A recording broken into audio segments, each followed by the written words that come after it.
Assalamualaikum warahmatullahi wabarakatuh. Waalaikumsalam warahmatullahi wabarakatuh. Bismillahirrahmanirrahim. Alhamdulillahi rabbil alamin.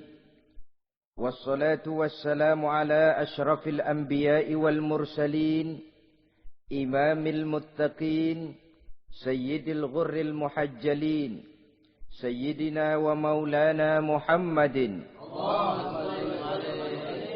wa ala alihi wa ashabihil mujahidin at-tahirin, amma ba'du.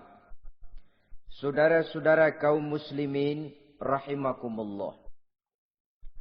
Kejadian dan keberadaan kita dalam kehidupan di dunia ini merupakan kejadian dan keberadaan yang terima jadi atau terima beres. Artinya, tidak seorang pun di antara kita yang dahulunya pernah mesen untuk punya potongan seperti yang sekarang ini, punya warna kulit seperti yang sekarang ini, punya bahasa seperti yang sekarang ini. Seluruhnya kita terima jadi. Oleh karena kita terima jadi, maka Allah tidak menilai manusia dari rupa dan potongannya, tidak juga dari harta bendanya. Bersabda Nabi kita, Innallaha la yanzuru ila suwarikum wa amwalikum, walakin yanzuru ila qulubikum wa a'malikum. Sesungguhnya Allah subhanahu wa ta'ala tidak melihat potonganmu, tidak melihat harta bendamu, tetapi yang dilihat dan dinilai oleh Allah subhanahu wa ta'ala tidak lain adalah hati dan amal perbuatanmu. Kenapa rupa yang elok, paras yang cantik tidak dijadikan penilaian utama oleh agama? Pertama, karena yang namanya cantik adalah relatif. Tergantung siapa yang memandang. Yang menurut saya cantik, menurut saudara belum tentu cantik. Dan yang menurut saudara cantik, menurut saya mungkin jelek, enggak ketulungan. Oleh karenanya, di kalangan para ahli cinta ada perbedaan pendapat. Sebenarnya cantik yang bikin orang jatuh cinta atau cinta yang menyebabkan orang jadi cantik. Dua-duanya bisa saja terjadi. Mungkin karena cantik orang lalu jatuh cinta, mungkin sudah kadong cinta biar gempor cantik juga. Tapi yang jelas cantik adalah relatif. Yang kedua, cantik itu temporer, berubah oleh pergeseran masa dan pertukaran waktu. Tidak ada orang makin ke ujung makin cantik. Sekarang dia sedang sweet 17-an. Umur 17-an, of course cantik bukan alang kepala. Seluruh yang ada dalam dirinya menjadi syair di kalangan para remaja. Rambutnya katanya ikal berderai. Pipinya bak pauh dilayang. Lalu janggutnya katanya macam lebah bergantung. Alisnya macam semut beriring. Kalau dia senyum orang pada lemes. Itu sekarang 2, 30, 40 tahun yang akan datang kalau dia senyum mungkin orang lari semua. Cantik itu temporer. Dan yang ketiga, di atas langit masih ada langit lagi. Di atas yang kita anggap cantik, rupanya masih ada yang lebih cantik lagi. Oleh karena itu, penilaian inti dari agama bukan soal potongan, bukan soal harta benda, tapi hati dan amal perbuatan.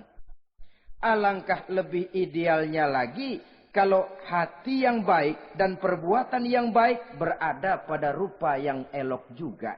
Inilah yang dinamakan kecantikan zahir dan batin. Dan ini yang dimiliki oleh Nabi Allah Yusuf alaihi salam yang akan kita bicarakan pada pertemuan kita kali ini. Pantas kalau pada saat kita berdiri di muka cermin, disunahkan kita membaca doa seperti yang diajarkan Nabi. Allahumma kama hassanta khalqi fahassin khuluqi. Ya Allah, sebagaimana telah engkau baguskan rupaku, baguskan juga kiranya akhlak dan budi pekertiku. Supaya kecantikan zahir diiringi dengan kecantikan batin. So apa gunanya zahir yang cantik kalau batinnya berbahaya? Itu yang orang bilang Apa guna katanya berkain batik kalau tidak dengan kebaya? Apa guna berparas cantik kalau melulu bawa bahaya? Saudara-saudara yang saya hormati, Nabi Yusuf alaihi salam diberikan oleh Allah ketampanan zahir dan batin. Artinya, zahirnya beliau memang tampan, batinnya pun memang beliau adalah baik. Dan inilah kebaikan yang berlipat ganda. Kadang-kadang ada orang yang tampangnya sederhana saja, tapi batinnya baik. Itu lebih baik ketimbang yang zahir dan penampilannya baik, tapi batinnya rusak. Maka kecantikan yang dianugerahkan Allah dalam kehidupan ini sesungguhnya bukan untuk to show only. Bukan cuma untuk sekedar dipamerkan, jadi kebanggaan. Macam kontes ratu-ratuan yang manfaatnya hampir tidak ada. Kecantikan untuk disyukuri. Kecantikan untuk digunakan kepada hal-hal yang bermanfaat sesuai dengan perintah dari yang memberikan kecantikan itu. Saudara-saudara yang saya hormati, Nabi Yusuf alaihi salam seorang nabi yang oleh Allah diberikan kecantikan zahir dan juga kecantikan batin. Beliau adalah putra dari Nabi Yakub, dari Nabi Ishak, dan dari Nabi Ibrahim alaihi salam. Artinya, ayah beliau bernama Nabi Yakub, kakeknya adalah Nabi Ishak, dan datuknya adalah Nabi Ibrahim alaihi salam. Ia bersaudara sebanyak 11 orang. Dari 11 orang saudaranya ini, hanya satu yang seibu sebapak, yaitu Benyamin. Sedangkan yang lain adalah saudara dari lain ibu. Nah, sejak kecil, Nabi Yusuf ini sudah memperlihatkan tanda-tanda bahwa di kelak kemudian hari dia akan tumbuh menjadi seorang besar. Sebab itu wajar kalau ayahnya memberikan perlakuan yang agak istimewa kepada Nabi Yusuf. Dan ini tentu memancing sifat iri dari saudara-saudaranya yang lain. Apalagi pada satu malam Nabi Yusuf di kala remaja itu pernah mimpi. Mimpi ini beliau ceritakan kepada ayahnya. Kata beliau, "Ya abati, inni ra'aitu ahada asyara kawkaba wasyamsa wal qamara ra'aituhum li sajidin." Jadi satu hari Nabi Yusuf cerita kepada ayahnya, "Ayah, saya mimpi." Mimpi apa Yusuf? "Saya melihat dalam tidur saya ada 11 bintang, lalu matahari dan bulan. Saya lihat seluruhnya sujud kepada saya." Ayahnya mendengar mimpi ini, mengerti takwil. Lalu pesan kepada Nabi Yusuf, "Yusuf, mimpi ini jangan kau ceritakan kepada saudara-saudaramu. Mereka sudah punya pandangan yang tidak baik kepada dirimu. Kalau ini kau ceritakan, mungkin akan membahayakan bagi dirimu." Sebab rupanya, saudara-saudaranya yang lain ini iri hati kepada Nabi Yusuf, yang mempunyai keistimewaan dan mendapat perhatian istimewa juga dari orang tuanya. Saudara, kita tahu ini sesuatu yang wajar dalam kehidupan. Pepatah bilang, likulli zi ni'matin mahsudun. Tiap kali kita mendapat suatu nikmat, bakal ada orang yang hasud. Iri hati, dengki. Itu watak kehidupan. Kalau kita jatuh miskin, orang tepuk tangan. Kalau kita jadi kaya, orang tanya berdukun kemana. Wajar saja. Likulli zi ni'matin mahsudun. Tiap kali kita mendapat suatu nikmat, tentu ada yang hasud, ada yang iri, ada yang tidak senang. Begitu juga halnya dengan saudara-saudara Nabi Yusuf alaihi salam. Dan watak iri hati ini tidak cuma tinggal iri hati. Mereka buktikan lewat tindakan konkret. Suatu hari mereka musyawarah, saudara-saudaranya yang iri ini. Saudara-saudara, bapak kita enggak adil. Masa Yusuf mendapat perlakuan istimewa? Wa nahnu usbah, sedangkan kita ini golongan yang lebih besar. Dari 12 orang anaknya, masa cuma satu Yusuf yang mendapat perlakuan lebih istimewa? Kita ini yang 11 dianggap angin apa? Nggak adil abah kita ini. Iya, tapi caranya bagaimana? Apa kita omelin bapak? Jangan. Habis Yusuf singkirin. Kalau Yusuf nggak ada kan anaknya tinggal kita. Praktis perhatiannya seluruhnya akan tercurah kepada kita.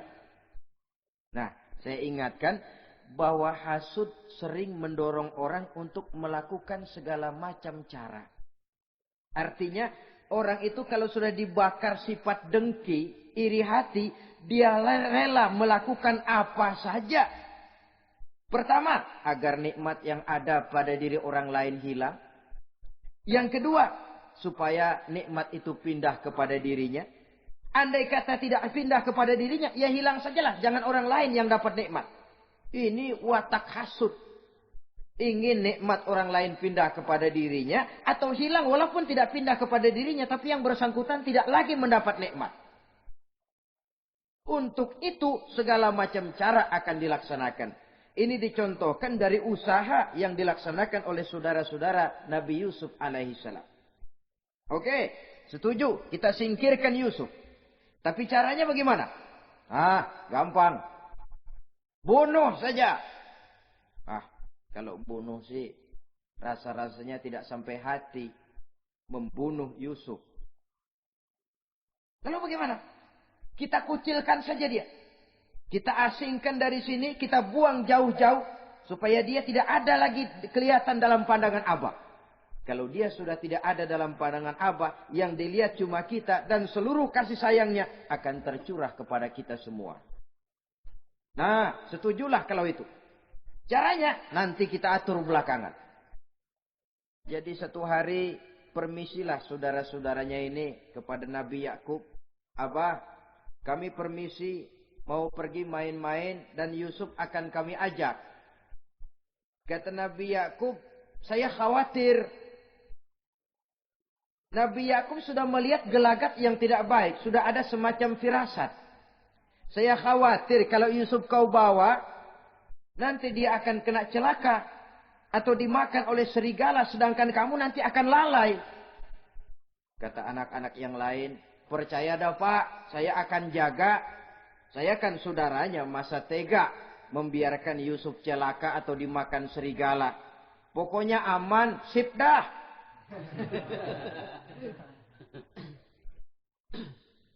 Sampai akhirnya Nabi Yakub mengizinkan. Pergilah 12 bersaudara ini pergi bermain-main. Mula-mula berkejar-kejaran, Yusuf ikut main kejar-kejaran. Lantas buka baju, Yusuf ikut buka baju. Sampai ketika tiba di tepian sebuah sumur tua, rencana yang sudah disepakati itu dilaksanakan. Nabi Yusuf diangkat beramai-ramai, digotong, lalu dimasukkan, diceburkan ke dalam sumur mati itu.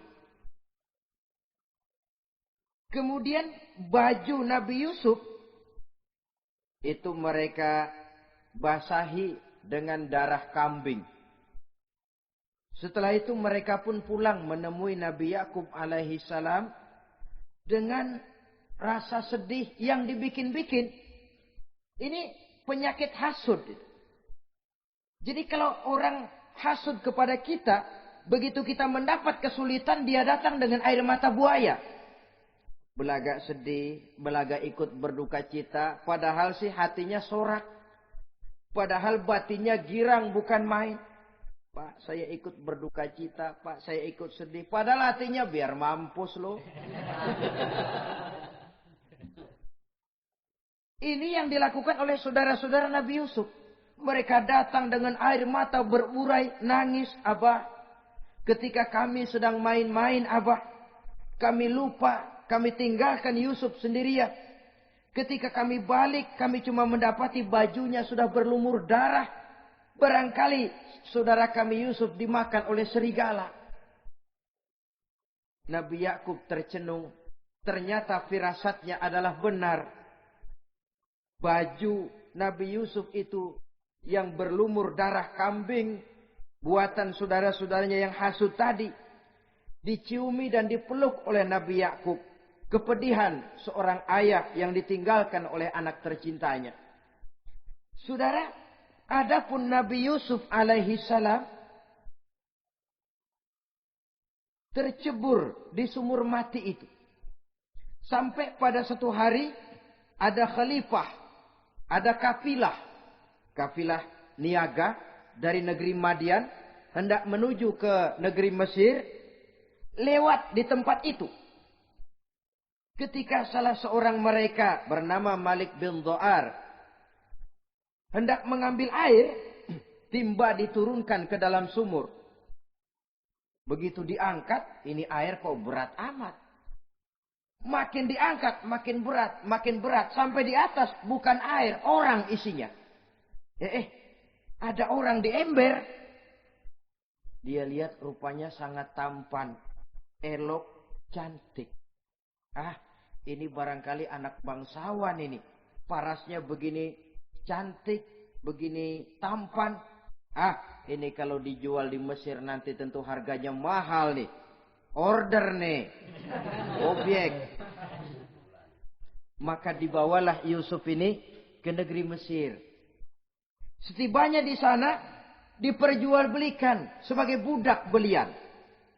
Nah, nasib baik rupanya Yusuf ini ketika terjadi pelelangan dibeli oleh seorang pembesar istana, seorang menteri yang bernama Kitfir.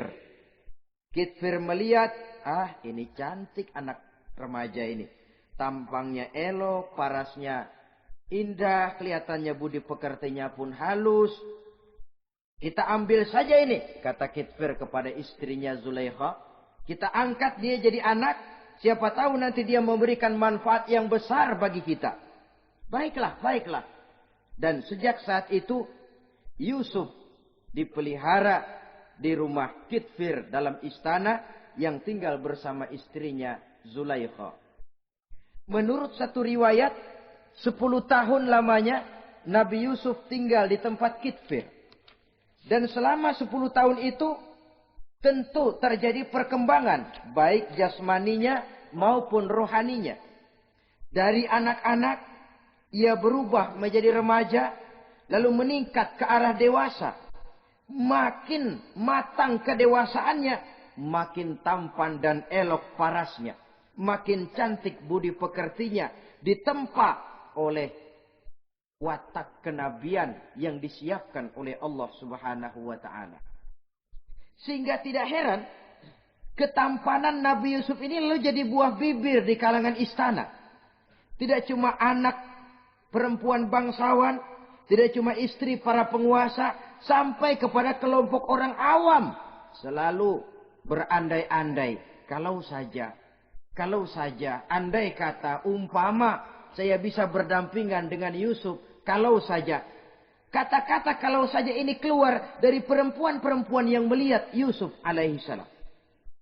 Dan yang unik, kecantikan Nabi Yusuf itu, kalau dia berdampingan dengan orang yang jelek, si jelek ini ikut sedikit cantik. Biasanya kan kalau ada orang ganteng, duduk berdampingan sama orang jelek, yang ganteng makin kelihatan kegantengannya, yang jelek makin demek. Itu biasanya. Tapi kecantikan Nabi Yusuf ini tidak mengangkat orang lain. Nah, rupanya yang tertarik kepada ketampanan Nabi Yusuf ini tidak cuma perempuan-perempuan lain, juga termasuk Siti Zulaikha, istri daripada Kitfir, yang merupakan ibu angkatnya. Kalau pada mulanya Zulaikha merawat Nabi Yusuf sejak kecil dengan harapan nanti akan membawa manfaat. Setelah dilihatnya makin lama makin tampan, makin lama makin cantik, makin lama makin rupawan. Berubah rupanya rasa kasih sayang seorang ibu menjadi kasih sayang seorang perempuan kepada laki-laki. Dia merindukan saat-saat di mana dia bisa mencurahkan rasa hatinya itu kepada Nabi Yusuf alaihi salam. Hampir-hampir nyaris Zulaikha ini, kalau istilah anak muda barangkali, siang jadi kenangan, malam jadi impian.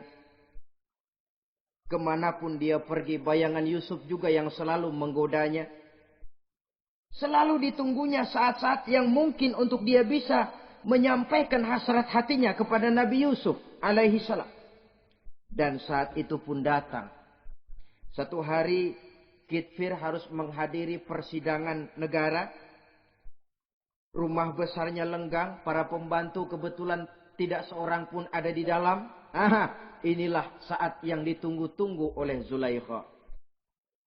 Keluarlah ia dari kamarnya dengan pakaian yang tipis sewarna dengan warna kulitnya, sehingga pakaian dalamnya nyaris tembus. Dengan langkah yang diatur sedemikian rupa, memancing rangsangan, ia datang menghampiri Yusuf alaihi salam. Lalu dengan suara lemas memelas, ia pun memanggil Yusuf. Ada apa tuanku? Sini yang. Kalau bahasa kita. Melihat mendengar suaranya yang lain dari hari-hari biasa. Apalagi melihat pakaian Zulaikha yang begitu tipis. Jantung Nabi Yusuf berdetak sangat cepat. Darah mengalir dengan cepat. Maklum, beliau juga manusia, laki-laki, normal terlepas dari kenabiannya. Jantungnya dak-dik-duk. Kemari Yusuf, sini. Ada apa tuanku? Sudah lama Yusuf. Lama apa tuanku? Saya memendam rindu kepadamu Yusuf. Siang malam engkau juga yang jadi tumpuan harapan saya. Kemanapun saya pergi seakan wajahmu juga yang saya lihat Yusuf. Tidur saya jadi tak nyenyak. Makan saya tak pernah membawa kekenyangan Yusuf. Tidur yang biasanya mendatangkan semangat seolah semuanya pergi meninggalkan saya Yusuf. Hembusan sepoi pagi mengusap bunga merekah dalam taman yang biasanya membawa keindahan. Semuanya telah berganti dengan keindahan wajahmu Yusuf. Sinilah sebentar, penuhi hasrat hati saya. Saya segan tuanku. Segan kenapa Yusuf? Saya tidak mau mengkhianati Tuhan saya yang telah berbuat baik kepada saya. Apakah saya juga tidak pernah berbuat baik kepadamu? Benar, Tuhan juga berbuat baik kepada saya. Tapi pantang saya mengkhianati majikan saya. Yusuf, sekarang kesempatan yang baik. Kitfir, suami saya, sedang menghadiri persidangan penting di negara, di istana. Dan rasanya akan lama dia baru kembali. Sementara para pembantu kita tidak ada di sini. Saya malu tuanku, saya segan. Malu kepada siapa? Tidak ada yang tahu, tidak ada yang lihat. Allah. Saya takut, saya malu kepada Allah tuanku. Padahal kalau menurut ukuran hati, Quran menjelaskan walaqad hammat bihi wa hamma biha. Sebenarnya Zulaikha cinta kepada Yusuf, Yusuf pun senang kepada Zulaikha.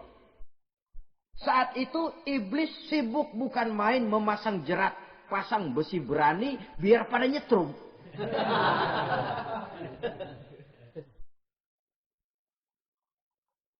Zulaikha senang Yusuf, Yusuf sebenarnya pun secara manusiawi menyenangi Zulaikha. Walaula an ra'a burhana rabbih. Tapi Yusuf ketika itu melihat larangan Allah, peringatan Allah. Seolah-olah dia lihat Allah mengatakan, Yusuf, ini letter S. Dilarang parkir di sini. Menurut satu riwayat, Nabi Yusuf melihat ayahnya, Nabi Yakub melambai-lambaikan tangan menyetop. Seolah-olah melarang dia meneruskan langkahnya. Riwayat lain menjelaskan, seolah-olah Nabi Yusuf dibisiki oleh malaikat Jibril. Yusuf, kalau kamu kalah sekarang, kamu sama saja gajah kemasukan semut di kupingnya terus mati. Tapi kalau kamu menang, kamu adalah gajah yang tidak terkalahkan. Ada semut mati ada gajah mati oleh semut. Alangkah memalukan. Binatang yang begitu besar jatuh hanya oleh binatang yang begitu kecil. Artinya apa? Kau akan jadi orang besar Yusuf. Apakah harus gagal dan jatuh cuma karena bujuk rayu seorang perempuan macam ini? Satu riwayat menjelaskan semacam itu. Sehingga mantap Yusuf. Maaf tuanku. Saya malu kepada manusia. Saya malu kepada majikan. Tapi saya lebih malu lagi kepada Allah. Saat ini majikan tidak tahu. Orang seorang pun tidak ada yang lihat. Tapi Allah pasti lihat. Itu yang saya malu. Ah Yusuf. Jangan sok kalem sob. Mumpung situasi mengizinkan. Mubazir nih. Zulaikha pun berangkat pergi ke tempat pembaringan. Ke tempat tidur. Lalu dengan pose yang merangsang. Aduhai. Melambai-lambaikan tangannya. Hai talak. Yusuf sini. Yusuf kemari. Nabi Yusuf dipelihara oleh Allah. Ketika Nabi Yusuf tetap menampakkan keengganannya, Zulaikha jadi berang. Ya namanya istri pembesar ditolak oleh anak muda yang menurut penilaian dia nggak ada apa-apanya. Lu kan kecemplung di sumur, gua pungutin. Cuma sekedar segini aja nggak mau nurutin, kebangetan amat. Bukan Zulaikha kalau nggak nekat. Dia bangun dari pembaringannya. Gemes. Dia hampiri Yusuf. Kalau cara kita diunyeng Yusuf itu. Dipaksa. Nabi Yusuf berlari ke arah pintu. Ditarik bajunya dari belakang oleh Zulaikha. Sobek belakang bajunya ini. Begitu baju sobek. Pintu terbuka. Kitfir suami Zulaikha datang. Orang Arab bilang yumsak mablul. Ketangkep basah. Ketangkep basah. Merah padam muka Zulaikha. Sementara Kitfir pun matanya merah. Tapi Nabi Yusuf tenang-tenang saja. Ya wong nggak salah. Tenang-tenang saja Nabi Yusuf. Bukan tenang karena pengalaman. Tenang karena memang tidak berbuat yang negatif. Kadang-kadang ada juga yang tenang tapi pengalaman. Oh buaya itu.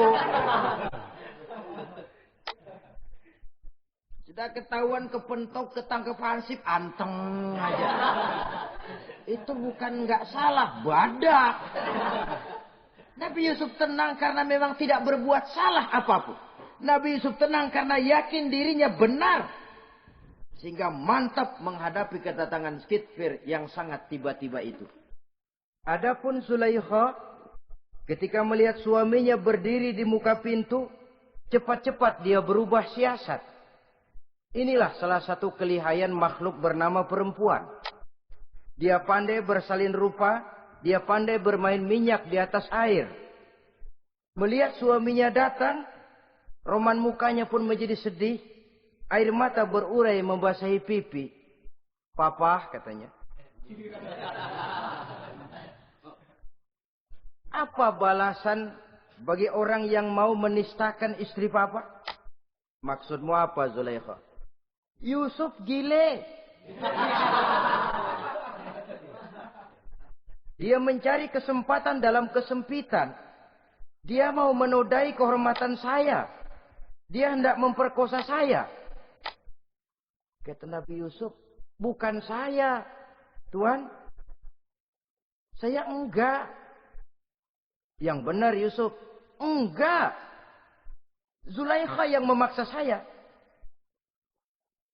Betul Zulaikha, tidak. Yusuf yang memaksa saya. Sampai akhirnya salah seorang dari isi rumah itu memberikan jalan keluar. Tuan Kitfir, begini saja. Sulit memang untuk dilacak kebenarannya. Cuma periksa saja baju Yusuf. Kalau bajunya sobek di belakang, Yusuf benar. Zulaikha salah. Kalau baju Yusuf sobeknya di depan, Zulaikha yang benar. Yusuf yang salah. Nah, apa artinya itu? Kalau bajunya sobek di belakang kan artinya Yusuf kabur ditarik dari belakang. Tapi kalau bajunya sobek di depan, itu artinya Zulaikha nyakar-nyakarin baju Yusuf dari depan. Lihat saja. Pokoknya kalau bajunya sobek di belakang, Yusuf benar, Zulaikha salah. Kalau baju Yusuf sobek di depan, Yusuf salah, Zulaikha benar. Ketika diperiksa, dicek bajunya, betul sobek di belakang. Artinya, Yusuf benar, Zulaikha yang salah. Kata Kitfir, Zulaikha, jelas sudah bagaimana kejadian yang sebenarnya. Oleh karena itu, bertaubatlah kamu kepada Allah. Dan kau Yusuf, jangan ceritakan peristiwa aib ini kepada siapapun. Untuk menjaga nama baik kita bersama. Baik, Tuan. Saudara-saudara kaum muslimin yang saya hormati. Tapi ya bagaimana? Serapi-rapinya menyimpan barang busuk, toh akhirnya tercium juga. Gosip ini akhirnya tersiar di mana-mana, terutama di kalangan para pembesar. Sehingga kalau kumpul para istri pejabat, Zulaikha jadi bahan gunjingan. Kan main bini menteri demen nama budaknya. Nggak salah apa tuh? Jadi bahan ejekan. Ya sebab tentu ukuran mereka yang belum pernah ngelihat Yusuf, kalau duren ketemu duren dong. Masa duren ketemu ketimun ya bonyok. Artinya nggak seimbang. Masa istri bangsawan tergila-gila sama anak angkatnya, sama budak beliannya, nggak masuk rasio itu. Zulaikha dengar berita macam itu. Sampai dalam hatinya, pantas saja kamu ngenyek saya. Kamu meremehkan saya karena kamu belum pernah lihat potongan Yusuf bagaimana. Akhirnya dalam hati Siti Zulaikha ini timbul semacam dendam. Suatu saat gua kerjain lo. Caranya gimana? Satu hari para istri bangsawan ini diundang ke tempat Siti Zulaikha. Duduk di satu ruangan luas. Setelah duduk dihidangkan makanan. Makanannya aneh. Cuma buah sama pisau. Ketika buah dan pisau sudah siap. Satu orang satu, satu orang satu, satu orang satu. Ketika mereka sedang mengupas buah itu. Zulaikha berkata kepada Nabi Yusuf. Yusuf, kau jalan. Dari sini ke sana. Melintas. Kayak peragawati gitu. Untuk apa Tuan? Pokoknya jalan aja dah. Nabi Yusuf jalan. Sejak beliau melangkah ke ruangan itu, semua mata perempuan-perempuan bangsawan yang lagi ngupas buah, semuanya tertuju kepada Yusuf.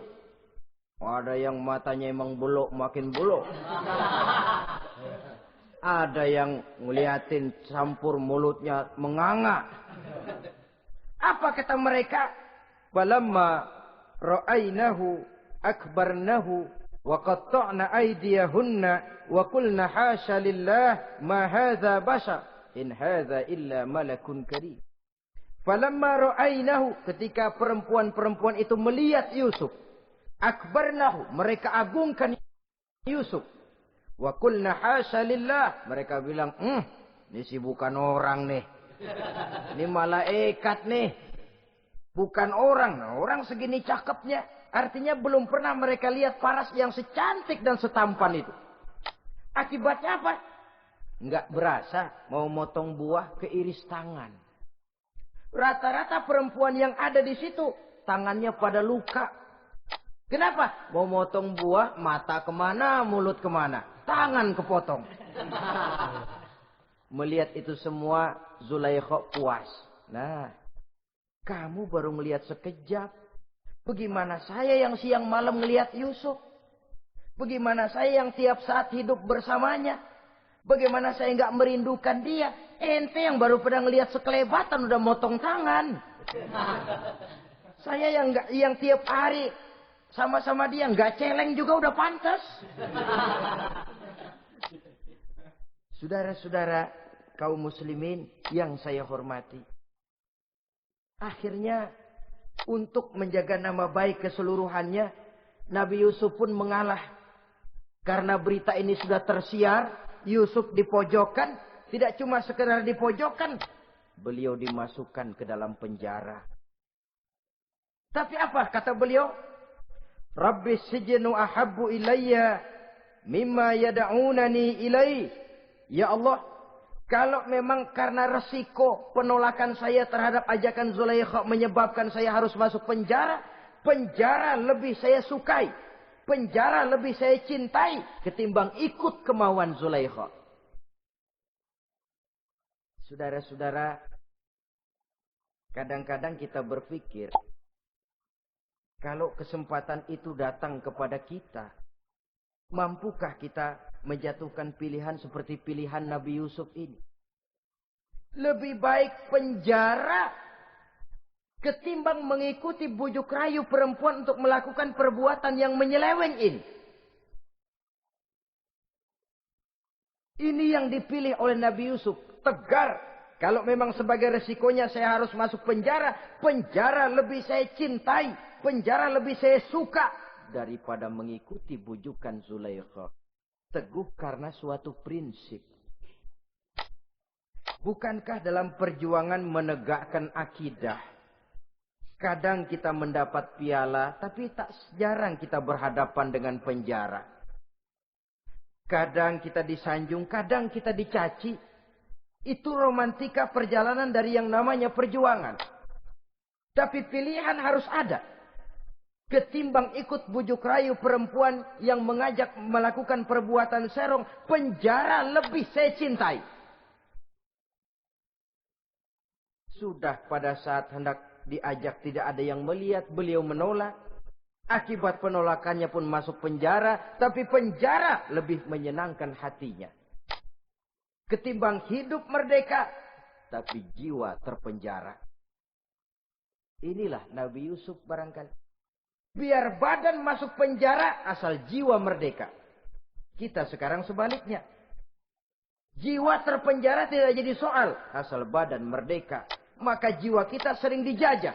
Entah dijajah harta, entah dijajah pangkat dan jabatan, entah dijajah iblis. Jiwa kita yang terpenjara. Sementara badan kita merdeka. Nabi Yusuf tidak. Biarlah badan di penjara, asal jiwa merdeka untuk menegakkan sesuatu yang hak. Saudara-saudara yang saya hormati. Adapun di dalam penjara itu, Nabi Yusuf satu sel dengan 2 orang bekas pelayan istana yang dituduh menaruh racun ke dalam hidangan yang hendak disajikan kepada raja. Yang satu tukang ngatur minuman, yang satu tukang ngatur makanan untuk raja. Siapa yang naruh racun nggak jelas, tapi dua-duanya ditahan. Sampai satu malam, teman satu sel ini dua-duanya ngobrol kepada Nabi Yusuf. Yusuf, kami ini dipenjara karena dituduh menaruh racun ke dalam hidangan yang dihidangkan kepada baginda raja. Siapa yang salah, kami sendiri tidak tahu. Saya enggak ngerasa naruh racun, kata yang tukang ngatur minum. Saya juga enggak, kata yang tukang ngatur makan. Sampai satu malam, mimpi. Mimpi itu diceritakan kepada Nabi Yusuf. Kata yang tukang ngatur minuman, Yusuf, saya mimpi. Saya memeras anggur. Lalu menghidangkannya kepada baginda raja. Apa arti mimpi saya? Kata yang tukang hidangin makanan, kalau saya Yusuf, saya ngimpi menjunjung roti di atas kepala saya. Itu roti dipatokin burung. Apa arti mimpi saya? Saudara-saudara, Nabi Yusuf tersenyum. Adapun kamu yang mimpi memerah anggur, kamu akan keluar dari penjara bebas dan akan kerja lagi di istana. Adapun kamu yang mimpi menjunjung roti dipatokin burung, kamu akan dihukum mati, disalib, dan kepalamu akan dipatokin oleh burung. Ini tukang roti ngotot, bisa aja lu ah. Ya lempengan apes ramalannya. Ya bukan soal bisa nggak bisa, lihat aja kenyataannya. Cuma kepada kamu yang tukang ngatur minuman, saya pesan, kalau nanti kamu bebas kembali di istana raja, tolong ceritakan ihwal saya kepada baginda raja ini. Saya mendekam di penjara ini tanpa berbuat salah apapun. Baik, insya Allah Yusuf. Dan ketika persidangan memutuskan seperti tepat yang diramalkan Nabi Yusuf. Si tukang menghidangkan makanan dihukum mati, si tukang menghidangkan minuman kembali kerja di istana. Tapi begitu kerja, dia lupa sama pesan Nabi Yusuf. Itu biasanya watak orang memang begitu. Kalau dalam keadaan kepepet, macam-macam janjinya. Begitu keadaannya longgar, lupa sama janjinya. Sehingga ada pepatah katanya, nolongin anjing kejepit. Waktu kejepit, kaing-kaing minta ditolongin. Begitu darah pilih tolongin, yang nolongin bisa digigit. Saudara hadirin yang saya hormati, sampai bertahun-tahun Nabi Yusuf mendekam dalam penjara. Tapi itulah yang menambah kedewasaannya. Maka orang beriman ya, yang mantap nilai imannya, tempat tidak jadi soal. Kadang-kadang dia merasakan penjara lebih indah dari alam terbuka. Banyak orang-orang beriman yang justru di penjara menghasilkan karya-karya besar. Kita tahu misalnya almarhum Hamka justru di penjara bisa menyelesaikan tafsir Al-Azharnya. Salah satu karya besar pujangga terkemuka ini. Macam Hasan Al-Banna, Abdul Qadir Audah, dan banyak lagi tokoh-tokoh Ikhwanul Muslimin merasakan justru penjara itu bagaikan sorga. Kenapa? Mereka yakin di penjara untuk sesuatu yang benar. Maka tempat tidak pernah jadi masalah.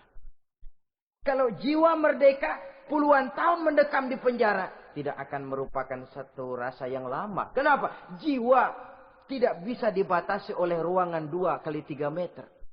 Jiwa yang merdeka tidak bisa dibatasi dengan teralis besi. Jiwa yang merdeka tidak bisa dibatasi dengan dinding tembok yang tebal. Jiwa yang merdeka mengembara, melanglang buana, mencari idealisme yang ada dalam dirinya.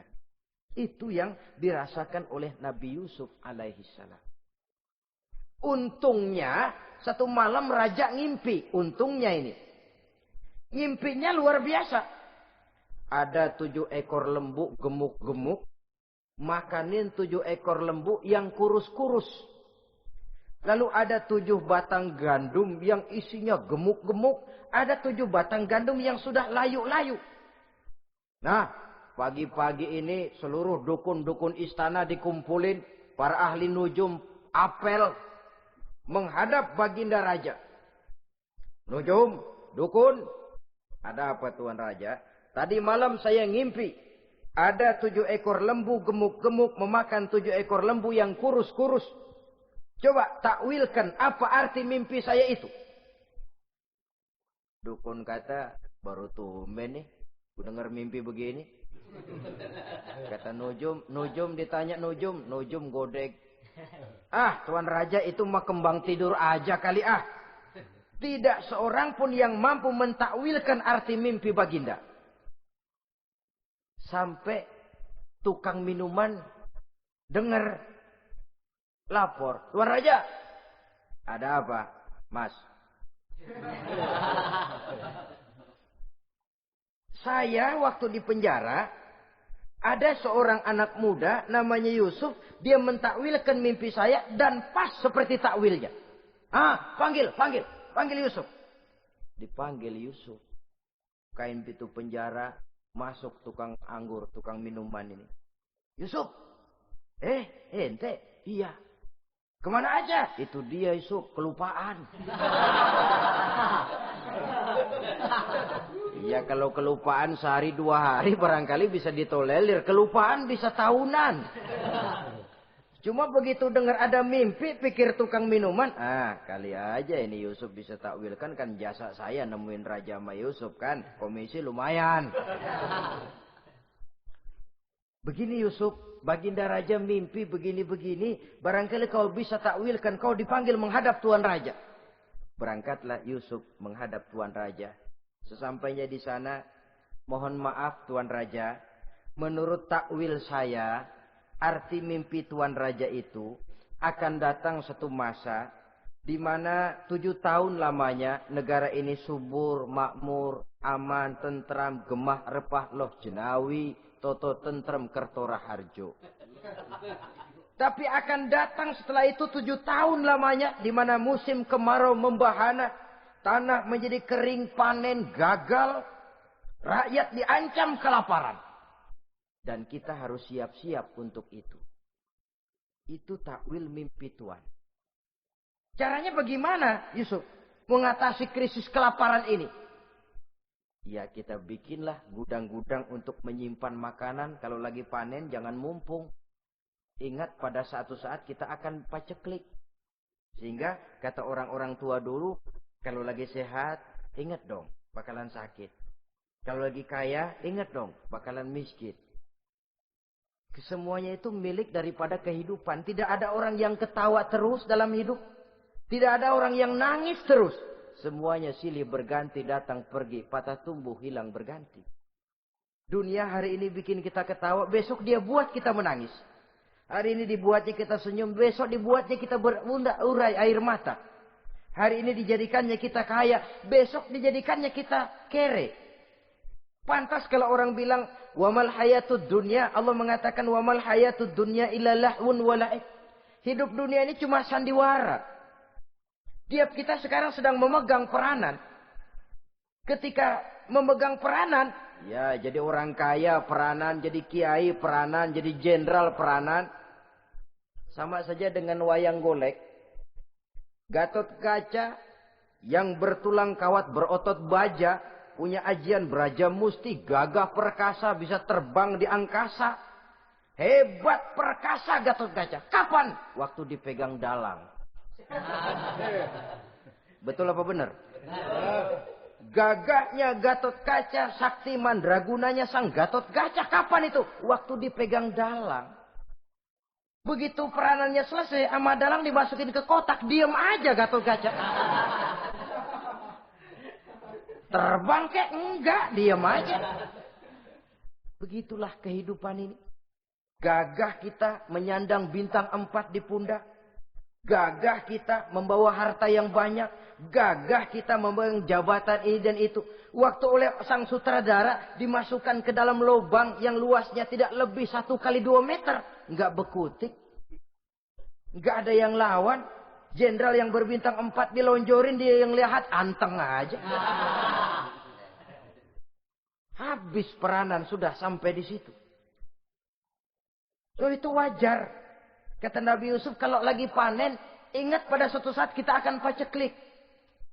Jangan giliran panen, panen besar. Di daerah-daerah kita lihat, sudah panen pesta pora. Bukan bersyukur kepada Allah.